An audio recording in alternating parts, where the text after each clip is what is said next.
சிலுவையிலே இயேசு நமக்காக செய்து முடித்த அந்த சிலுவை மரணத்தின் மூலமாக நமக்கு வரக்கூடிய பலன் என்னங்கிறத நம்ம வேதத்தில் பார்க்க போகிறோம். பொதுவாக குட் ஃப்ரைடேயில் தான் அவருடைய பாடுகள் மரணத்தை தியானிப்போம். இப்போ நீங்கள் ஒரு இடத்த வாங்குறீங்க. அந்த இடத்த வாங்குறப்ப பத்திரம் உங்கள் கையில் இருக்குது. கேட்பாங்க, இதற்கு மூல பத்திரம், தாய் பத்திரம் நீங்கள் எங்கேருந்து யார்கிட்ட இருந்து எப்படி வந்ததுன்னு கொண்டுக்கிட்டு வாங்கம்பாங்க. அப்போ ஒரு குறிப்பிட்ட வருஷத்துக்கு அவங்க ஈசி போட்டு பார்த்து இன்னார்கிட்ட இருந்து இப்போ நான் வாங்கியிருக்கேன்னு ஒரு பெரிய லிஸ்ட்டே அதை தாய் பத்திரம்னு சொல்லுவாங்க, மூல பத்திரம்னு சொல்லுவாங்க. அதை வைத்து தான் அதுக்கப்புறம் இதை நம்ம பயன்படுத்துகிறோம். அதுபோல் இயேசு சிலுவை மரணத்தின் மூலமாக அவர் ஏன் இவ்வளவு அவமானப்பட்டு நிந்தை அடைந்து சிலுவையில் ஜீவனை கொடுத்தார்? அவருக்கு வல்லமை இருந்தது, அதிகாரம் இருந்தது. மரித்து போன ஆட்களையெல்லாம் உயிரோடு எழுப்பினார். ஆனால் அவருக்கு இவ்வளவு அதிகாரம் வல்லமை இருந்து ஒரு பலனற்ற ஒரு சாதாரண மனிதனைப் போல, ஒரு நம்பிக்கை இல்லாத மனிதனைப் போல அவர் சிலுவையில் என் தேவனே ஏன் என்னை கைவிட்டீர் என்று புலம்பி கத்தி அவர் தாகத்தோடு அவ்வளவு வேதனை அடைந்து மரித்தாரே. ஏன் அப்படின்னா, அதனால் உண்டாகக்கூடிய நன்மை, ஆசீர்வாதம் அதை நாம் பெற்றுக்கொள்ளும்படியாக தேவன் எதற்காக இயேசுவை இவ்வளவு பாடுகளுக்கு உட்படுத்தி அவரை ஜீவனுக்கு குற்ற நிவாரண பலியாக, ஒரு பாவ நிவாரண பலியாக இயேசுவையே தன்னுடைய குமாரனையே கொடுத்தார் என்று அதை அறிந்து அதனுடைய சத்தியங்களை நம்முடைய மனதிலே இருதயத்திலே வைத்து கொள்ள வேண்டும். இப்போ உதாரணத்துக்கு ஒரு காரியம் சொல்கிறேன். எபிரேயர் 6வது அதிகாரத்தில் வாக்குத்தத்தமான ஆசீர்வாதங்களை நாம் சுதந்திரித்து கொள்றதுக்கு எப்படி என்ன செய்ய வேண்டும், அவர் எப்படி வாக்கு பண்ணி இருக்கிறார் என்று சொல்லப்பட்டிருக்கிறது. அதை நான் உங்களுக்கு நான் வாசிக்கிறேன். எபிரேயர் 6வது அதிகாரம் 11வது வசனத்திலிருந்து, நீங்கள் அசதியாயிராமல் வாக்குத்தத்தமான ஆசீர்வாதங்களை விசுவாசத்திலும் நீடிய பொறுமையினாலும் சுதந்திரித்து கொள்ளுகிறவர்களை பின்பற்றவர்களாயிருந்து உங்களுக்கு நம்பிக்கையின் பூரண நிச்சயம் உண்டாகும்படி நீங்கள் யாவரும் முடிவு பரியந்தம் அப்படியே ஜாக்கிரதையை காண்பிக்க வேண்டும் என்று ஆசையாயிருக்கிறோம். ஆபிரகாமுக்கு தேவன் வாக்குத்தத்தம் பண்ணின போது ஆணையிடும்படி தம்மிலும் பெரியவர் ஒருவரும் இல்லாதபடியினாலே தமது பேரிலே தானே ஆணையிட்டு, நிச்சயமாக நான் உன்னை ஆசீர்வதிக்கவே ஆசீர்வதித்து உன்னை பெருகவே பெருக பண்ணுவேன் என்றார். அந்தபடியே அவன் பொறுமையாய் காத்திருந்து வாக்குத்தத்தம் பண்ணப்பட்டதை பெற்றான். மனுஷர் தங்களிலும் பெரியவர் பேரில் ஆணையிடுவார்கள். உறுதி பண்ணும்படி ஆணையிடுதலே சகல விவாதத்திற்கும் முடிவு. அந்தபடி தேவனும் வாக்குத்தத்தம் பண்ணவர்களை சுதந்திரித்து கொள்ளுகிறவர்களுக்கு தமது ஆலோசனையின் மாறாத நிச்சயத்தை பூரணமாய் காண்பிக்கும்படி சித்தமுள்ளவராய் ஒரே ஆணையினாலே அதை ஸ்திரப்படுத்தினார். நமக்கு முன் வைக்கப்பட்ட நம்பிக்கையை பற்றி கொள்ளும்படி அடைக்கலமாய் ஓடி வந்த நமக்கு 2 மாறாத விசேஷங்களால் நிறைந்த ஆறுதல் உண்டாகும்படிக்கு எவ்வளவேனும் பொய்யுரையாத தேவன் அப்படி செய்தார். 2 காரியம். ஒன்று தேவன் வாக்குத்தத்தம் கொடுக்கிறார் ஆபிரகாமுக்கு. உன்னை ஆசீர்வதிப்பேன், உன்னை ஆசீர்வாதமாக வைப்பேன், உன்னை சபிக்கிறவன் சபிக்கப்பட்டவன், உன்னை ஆசீர்வதிக்கிறவன் ஆசீர்வதிக்கப்பட்டவன், நீர் பார்க்கிற இந்த பூமி முழுவதும் உனக்கும் உன் சந்ததிக்கும் கொடுப்பேன், உன் சந்ததி வானத்தின் நட்சத்திரங்களைப் போல கடற்கரை மணலைப் போல அவ்வளவு திரளாய் இருக்கும் என்று தேவன் அவருடைய நோக்கத்தையும் சித்தத்தையும் வாக்குத்தத்தமாக கொடுக்கிறார். அடுத்து மறுபடியும் ஈசாக்க பலியிட போனப்ப, உன் குமாரனை பலியிட வேண்டாம், என்னுடைய குமாரனை உனக்கு கொடுக்க போகிறேங்கிறதுக்கு அடையாளமாக அங்கே ஏற்கனவே ஒரு ஆடு இருந்தது. அந்த ஆட்டை பலியிட சொன்னார். அந்த இடத்துல இப்போ நம்ம வாசித்த எபிரேயர் 6வது அதிகாரத்தில் சொல்லப்பட்ட அதே அந்த பகுதி அங்கே ஆதியாகமத்தில் 22வது அதிகாரத்தில் கர்த்தர் பேசுகிறார். நிச்சயமாகவே நான் உன்னை ஆசீர்வதிக்கவே ஆசீர்வதித்து பெருகவே பெருக பண்ணுவேன். வாக்கு பண்ணினார். தம்மிலும் பெரியவர் ஒருவரும் இல்லாதபடியினாலே தமது பேரிலே ஆணையிட்டு அவர் சொல்லுகிறார். அவரிடத்தில் நம்பிக்கையாய் ஓடி வந்த நமக்கு 2 மாறாத விசேஷங்களினாலே, அதாவது தேவன் தம்முடைய சித்தத்தை, நோக்கத்தை அவர் வாக்குத்தத்தமாக கொடுக்கிறார். அதை நிறைவேற்றும்படி தமது பேரிலே ஆணையிட்டு கொடுக்கிறார். எவ்வளவேனும் பொய்யுரையாத தேவன் அப்படி செய்தார் என்று சொல்லப்பட்டிருக்கிறது. அப்ப ஒரு மனிதனை அழைத்து உன் சந்ததி இப்படி ஆசீர்வதிப்பேன்னு அவர் உடன்படிக்கை பண்ணி ஒரு வாக்குத்தத்தத்தை கொடுத்து, அந்த வாக்குத்தத்தத்தை நான் நிறைவேற்றுவேன்னு தமது பேரிலே ஆணையிட்டு கொடுத்தார். இப்போ சிலுவையில் தேவன் தம்முடைய குமாரனை மரிக்க ஒப்பு கொடுத்தாருங்கிற பொழுது, சிலுவையில் அவர் ஜீவன் கொடுத்ததுனால அதன் மூலமாய் உண்டாகக்கூடிய நன்மை ஆசீர்வாதங்களை தேவன் வாக்குத்தத்தம் பண்ணி இருக்கிறார். அது நம் ஒவ்வொருடைய வாழ்க்கையிலே அது பலிக்கக்கூடியதாக இருக்கிறது.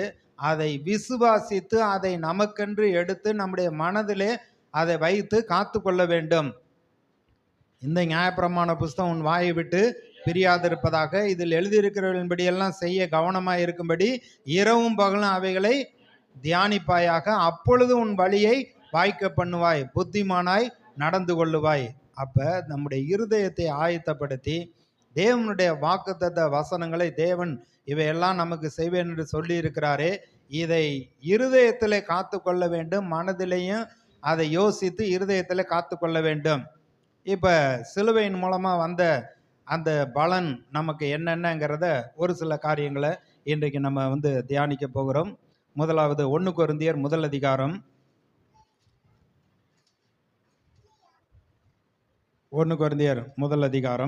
18வது வசனம். சிலுவையை பற்றிய உபதேசம் கெட்டு போகிறவர்களுக்கு பைத்தியமாயிருக்கிறது, ரட்சிக்கப்படுகிற நமக்கும் அது தேவ பலனாய் இருக்கிறது. சிலுவையை பற்றிய உபதேசம், ரோமர்களுடைய காலத்தில் சிலுவையில் ஒருத்தரை அறையிறாங்க அப்படின்னா அவன் தேவனால் சபிக்கப்பட்டவன், அவன் குற்றவாளி. அப்படி தான் கொண்டு ஊருக்கு புறம்பாக கொண்டு போய் அங்கே அந்த ஒரு குறிப்பிட்ட இடத்துல அவங்கள மரத்தில் தூக்கி விட்டுருவாங்க. உயிர் போகலைன்னாக்க அந்த கால் எலும்புகளையெல்லாம் உடைத்து விடுவார்கள். அப்படி தான் இயேசு சிலுவையில் அவமானப்பட்டு மரித்தார். ஆனால் அப்போஸ்தலனாகிய பவுல் கொரிந்து சபைக்கு சொல்கிறப்ப, இந்த சிலுவையை பற்றிய உபதேசம் கெட்டு போகிறவர்களுக்கு பைத்தியமாக இருக்கிறது, ரட்சிக்கப்படுகிற நமக்கு அது தேவ பலனாய் இருக்கிறது. இப்போ சிலுவை மரணத்தை குறித்து தியானிக்கிற பொழுது தேவ பலன் நமக்கு உண்டாகிறது. இந்த தேவ பலனை சுவிசேஷத்தினாலே தேவன் வெளிப்படுத்துகிறார். சுவிசேஷம்னா நற்செய்தி. நற்செய்தி என்ன அப்படின்னா, உங்களுடைய சார்பில் ஒருவர் உங்களுக்காக தன்னுடைய இரத்தத்தையே சிந்தி பரிகாரம் செய்திருக்கிறார். இதை விசுவாசித்து ஏற்றுக்கொள்கிறது தான் சுவிசேஷத்தை ஏற்றுக்கொள்ளுகிறதா இருக்கிறது. இந்த சுவிசேஷத்துக்குள்ள நிறைய நன்மைகள், ஆசீர்வாதங்கள் இருக்கிறது. இப்போ இந்த சிலுவை பற்றிய உபதேசம் நமக்கு எப்பேற்பட்ட ஒரு பலனை கொடுக்குது அப்படின்னா, இந்த உலகம் பைத்தியம்னு சொல்லுது. ஆனால் கர்த்தர் சொல்கிறாரு, இந்த பைத்தியமாக தோன்ற பிரசங்கத்தினால தான் நான் ரட்சிக்க பிரியம் கொண்டு இருக்கிறேன் என்று சொல்லுகிறார். 20வது வசனத்திலிருந்து பாருங்க. ஞானி எங்கே? வேதபாரகன் எங்கே? பிரபஞ்ச தர்க்கசாஸ்திரி எங்கே? இவ்வுலகத்தின் ஞானத்தை தேவன் பைத்தியமாக்கவில்லையா? இந்த உலக ஞானம் அது தேவனுடைய பார்வையில் பைத்தியமாக இருக்கிறது. எப்படி எனில், தேவ ஞானத்துக்கு ஏற்றபடி உலகமானது சுய ஞானத்தினாலே தேவனை அறியாதிருக்கையில் பைத்தியமாக தோன்றுகிற பிரசங்கத்தினாலே விசுவாசிக்கிறவர்களை ரட்சிக்க தேவனுக்கு பிரியமாயிற்று. அவரே கைவிடப்பட்டு தேவனால் சபிக்கப்பட்டு மரித்தாரு. அந்த சிலுவை உபதேசத்தை கேட்டு நீங்க எப்படி நல்லா இருக்க போகிறீங்க அப்படின்னு இந்த உலகம் ஒரு பைத்தியத்தில் கேலி பண்ணுகிறது. ஆனால் பைத்தியமாக தோன்றுகிறதுல தான் தேவ ஞானம் விளங்குகிறது. யூதர்கள் அடையாளத்தை தேடுகிறார்கள், கிரேக்கர் ஞானத்தை தேடுகிறார்கள். நாங்களோ சிலுவையில் அறையப்பட்ட கிறிஸ்துவை பிரசங்கிக்கிறோம். அவர் யூதருக்கு இடரலாயும் கிரேக்கருக்கு பைத்தியமாயும் இருக்கிறார். ஆகிலும் யூதரானாலும் கிரேக்கரானாலும் எவர்கள் அழைக்கப்பட்டு இருக்கிறார்களோ அவர்களுக்கு கிறிஸ்து தேவ பலனு தேவ ஞானமாய் இருக்கிறார். அப்ப இயேசுதான் நமக்கு தேவ பலனா இருக்கிறார், தேவ ஞானமாய் இருக்கிறார்.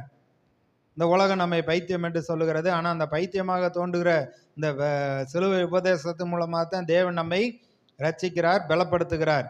அந்தபடி தேவனுடைய பைத்தியம் எனப்படுவது மனுஷருடைய ஞானத்திலும் அதிக ஞானமாயிருக்கிறது.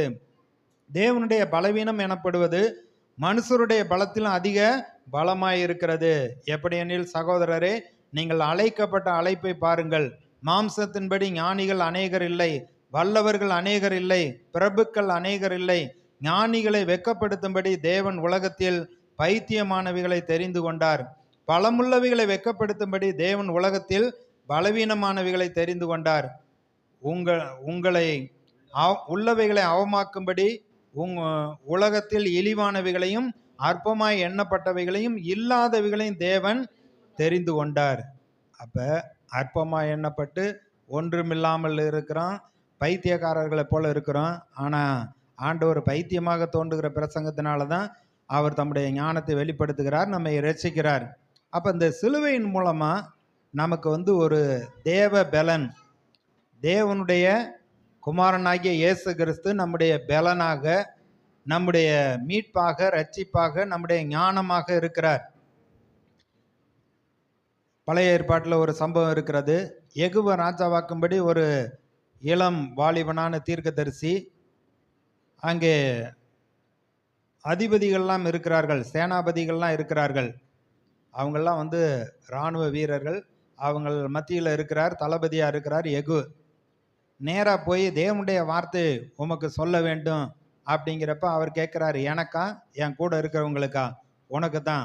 அப்போ வான்னு சொல்லி அறை வீட்டில் கூட்டிகிட்டு போய் கர்த்தர் உன்னை இஸ்ரவேலில் ராஜாவாக அபிஷேகம் பண்ணுகிறார்னு அபிஷேக தைலத்தை ஊற்றி விட்டு கதவை திறந்து கொண்டு அவன் ஓடி போகிறான்.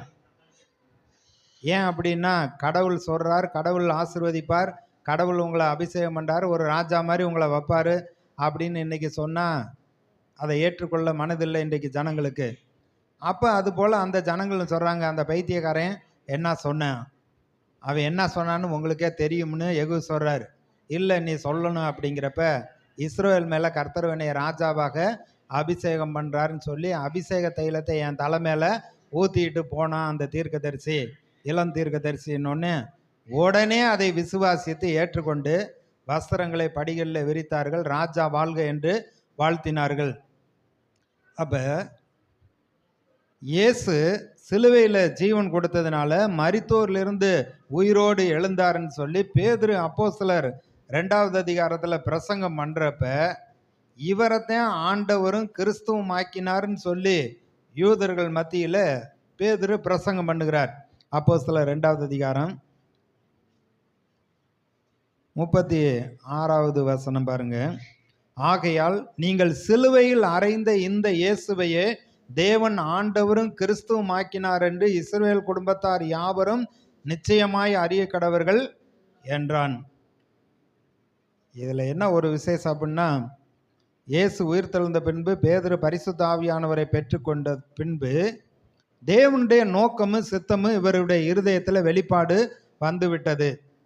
அதனால 22வது வசனம் சொல்றாரு, இஸ்ரவேலரே, நான் சொல்லும் வார்த்தைகளை கேளுங்கள். நீங்கள் அறிந்திருக்கிறபடி நசரேயனாகிய இயேசுவை கொண்டு தேவன் உங்களுக்குள்ளே பலத்த செய்கைகளையும் அற்புதங்களையும் அடையாளங்களையும் நடப்பித்து அவைகளினாலே அவரை உங்களுக்கு வெளிப்படுத்தினார். அப்படி இருந்தும் தேவன் நிர்ணயித்திருந்த ஆலோசனையின்படியும் அவருடைய முன் அறிவின்படியும் ஒப்பு கொடுக்கப்பட்ட அந்த இயேசுவை நீங்கள் பிடித்து அக்கிரமக்காரருடைய கைகளினால் சிலுவையில் ஆணி அடித்து கொலை செய்தீர்கள்.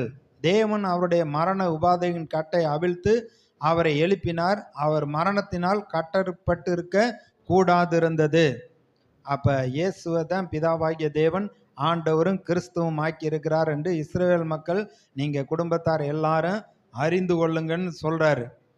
அவங்களெல்லாம் உணர்த்தப்பட்டு தேவனுடைய ஆலோசனை முன்னறிவின்படி ஒப்பு கொடுக்கப்பட்ட இயேசுவை நம்ம அக்கிரமக்காரன் கையில், புறஜாதியாருடைய கையில், ரோமருடைய கையில் ஒப்பு கொடுத்து சிலுவையில் அறைந்து விட்டோமே அப்படின்னு சொல்லி நம்ம குற்றம் செஞ்சிட்டோம்.